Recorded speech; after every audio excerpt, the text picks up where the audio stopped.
Because you start out with 325, you'd have to add 2 standard deviations. They gave us an uneven, Yeah, that's. they gave us an uneven interval. Oh, we got to do more work, right? This is a good one. I need my special eraser. Okay, so we've got a mean of 325, and we've got a standard deviation of 30. And we want to know what percentage is between 295 and 385. That's 68%. Oh.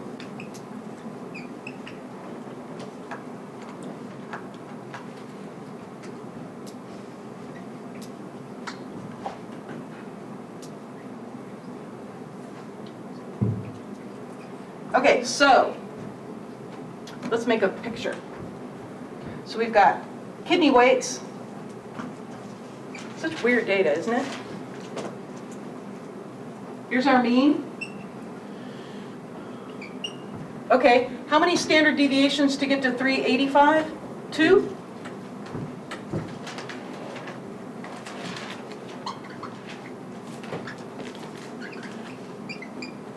And how many standard deviations do we subtract?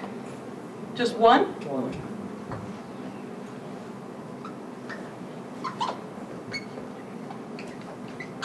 Okay, so what do we know? Okay, just when I tell you there will be no funky uneven intervals, the author throws in a funky uneven interval. Okay. I'm a liar, I admit it. Okay, so how much do we know is between here and here? 68%. 68%, good. Okay, so we know 68% is there. Now, if we were to add and subtract, how much would be between here and here? One more standard deviation. 95. 95. Okay, what's the difference between 68 and 95? 27. Sorry? 27. 27?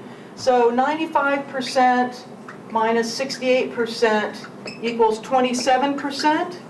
So couldn't you do 27% divided by 2 and add it to the 68? You got it.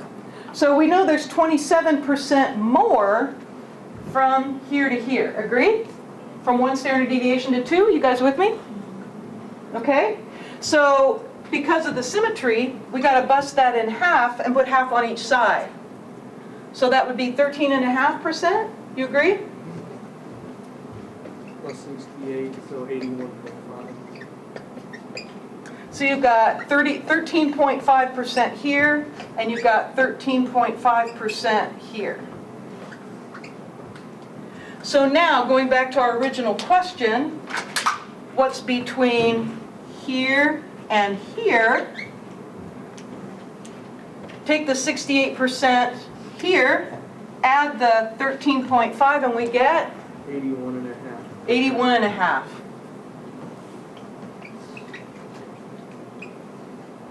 So you just have to sketch it out. Does that make sense to everybody? You all right with that? You go back and look at how did you get the 68? It comes straight from the rule. 68% of the data is within 1 standard deviation of the mean. Yeah, yeah. So you just have to apply the rule, okay? You're not reinventing the wheel. Brian, did you have a question? Oh, Okay. Okay, so how about, let's talk about Chebyshev's theorem. Okay, so Chebyshev was a Russian guy. And he came up with an incredibly useful formula, which is one of actually the most popular theorems in all of statistics.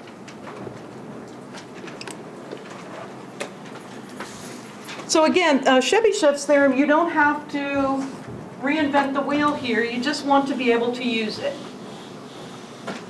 And the nice thing about Chebyshev's theorem that does not occur with the empirical rule is it can be for any data at all. So it can be population or sample, it can be discrete or continuous, any sample size, any mean standard deviation.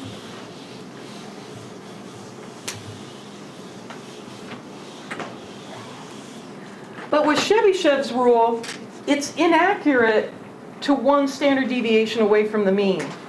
So you have to get further away than 1 standard deviation for the rule to kick in, okay? And in different books, you'll even see Chebyshev's name spelled really differently. It says, for k greater than 1 and any data set,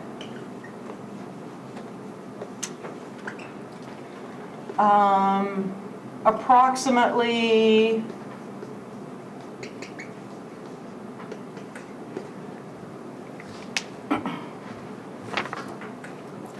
or no, Chebyshev says at least.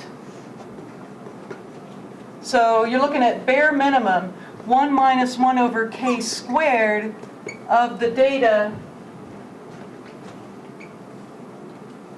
lies within k standard deviations of the mean. Now this is in your notes. So does Okay. that mean the deviation has to be more than 1? It has to be, you have to be more than 1 standard deviation away, yes, yes. Now, k is not the value of the standard deviation, gang, it's the distance, okay? You have to add, bless you, you have to add the standard deviation more than once on either side for Chebyshev's to work correctly, okay? So then I gave you, if k is equal to 2, that's 75%, right? So if you're 2 standard deviations away, you know that at least 75% of the data is between those 2 values. Yeah, Can you Sean reread Tass, right? what you wrote, because there's a bad glare, so you can see anything. Oh, it's actually the exact same thing as in your notes. Oh, It's exact same thing as in your notes. Okay, the color. So if k is 2, we know that 75% of the data is within two standard deviations. And this is pretty intense for any distribution, because you can have some really wacky shaped distributions. So if you're 2 standard deviations away, you're going to get at least 75% of the data. If k is 3, what do we have? 89%? 84. 84%? Wait, no, 3, yeah, is 89. 89? I'm sorry. If you're 2.5, You're 84. you're 83, right? 84. 84. And then if k is 4 standard deviations, you've got 90, 94? 94%. So, and you can go, all you have to be is more than 1 standard deviation away. So this thing works for, 1.25 standard deviations away or 2.7 standard deviations away, but it still works in symmetric intervals. Okay, I'm going to say that, hoping I don't shoot myself in the foot. Okay. So let's find an example problem. Okay.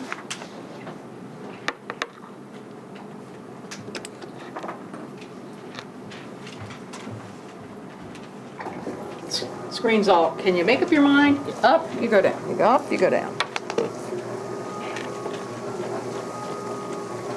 What if this changed the interpretation of the data, Bell? Like, I'm thinking, if you use this on a symmetric or Bell graph, wouldn't you'd get a different answer than if you used the empirical rule? You would. So the deal here, though, Mike is asking, well, why is this rule different from the empirical? But remember, with the empirical, you've got extra information. You've got the shape of the distribution, which is huge. And symmetric distributions are so well behaved. They're like polynomials in algebra. It's like, oh, goody, they're just so nice and easy to deal with. So going from, for example, let's say you have a distribution of data, within 2 standard deviations, you've got 75% of the data. Oh, now you have the information that the data is symmetric. So that now goes up from 75% to 95%. So having that extra information about the distribution means a lot. And note that Chebyshev's theorem says at least this much data is between these 2 numbers, and often it's much more. It just depends on the actual distribution shape of the data. Okay? So let's talk about the average price of regular unleaded gas. Okay, so it says in December 2007, the average price of regular unleaded gasoline, excluding taxes, in the United States was $3.06 per gallon, according to the Energy Information Administration. Assume that the standard deviation price per gallon is 6 cents per gallon to answer the following question. So here our variable is the price of a gallon of gas. And this is in December 2007? Okay. We don't know anything about the distribution shape because it doesn't tell us. The mean is $3.09. Is that right? Standard deviation. Oh. So yeah, you have the mean. You add 3 standard deviations. You subtract 3 standard deviations. And in that interval, it's not asking us for the interval, Yeah. which I was And the mean is kind of thinking it was for a minute. 3.06, right? Sorry? The mean's 3.06. The mean here is 3.06, right. But if we go out 3 standard deviations with any distribution, we know we're going to get at least 89% of the data, right? How did you get that? Here we're just applying the rule. Well, what are you using for K? Sorry? What are you using for K? K is the number of standard deviations, so it says 3 standard deviations away, okay? So thank you for bringing that up. So K is not the standard deviation, the value of the standard deviations, it's how many of them you add and subtract from the mean for these intervals. You guys with me? Does that make sense? Okay? All right. What percentage of gas stations had prices within 2.5 standard deviations of the mean? Go out 2.5 standard deviations? What's the percentage? 84%. Good. Okay, now part B is also asking us, what are the gasoline prices that are within 2.5 standard deviations of the mean? So, what are the 2 gasoline prices from what to what constitutes that 84%? Okay, so 84%, remember, 2.5 standard deviations. So you're going to take the mean and you're going to subtract 2.5 standard deviations. So you take 3.06 minus 2.5 times 6 cents. Okay? Then on the upper end, you're going to take the mean and add 2.5 standard deviations. So where do I get the 2.5 again? From the problem. It told us 2.5, right? And we know that 84% by the Chebyshev's theorem is within 2.5 standard deviations, right? So then you're going to take 3.06 and add 2.5 standard deviations. What are those numbers? Anybody got them? I got 2.91. 2.91 on the lower end? And 3.21. And 3.21? Okay. So in December of '07, 84% of gas stations in the U.S. had gas prices between $2.91 and $3.21 per gallon. So you guys remember, this is going to be on my, the link for this lecture is going to be on my MAP 232 online web page. So you can go back and go over it if you want to review. And I'm always available to help you out with this too. I know it's like once you get it, you get it. But until then, it can be a little difficult. Okay, let's do part C.